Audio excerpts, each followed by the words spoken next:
அண்மை செய்தியை பார்த்து வருகிறோம். கோவில் முதல் காவலர் குடியிருப்பு வரை எங்குமே பாதுகாப்பற்ற சூழல் நிகழ்வதாக எதிர்க்கட்சித் தலைவர் எடப்பாடி பழனிசாமி கண்டனம் தெரிவித்திருக்கிறார்.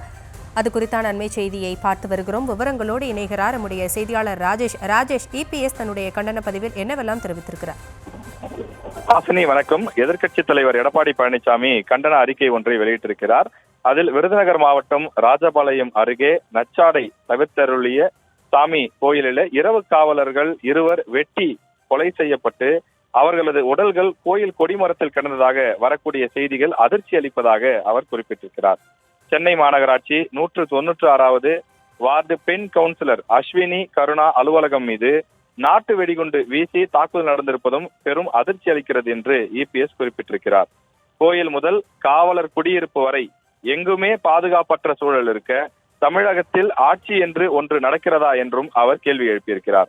பட்டாக்கத்தி, அரிவாளில் தொடங்கி துப்பாக்கி, வெடிகுண்டு என தமிழ்நாட்டின் சட்டம் ஒழுங்கு பாதாளத்தில் கொண்டு சென்ற பொறுப்பு தமிழக அரசை சாரும் என்றும், ஆளத் தெரியாமல் ஒரு சில அதிகாரிகளின் கைப்பாவையாக்கி காவல்துறையை சுதந்திரமாக செயல்பட விடாமல் முடக்கி மக்கள் உயிரோடு விளையாடி கொண்டிருக்கிறது அரசு என்று கடுமையாக சாடியிருக்கின்றார்.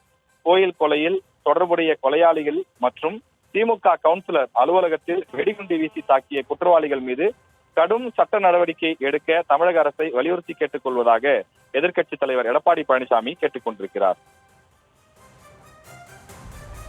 விவரங்களுக்கு நன்றி ராஜேஷ்.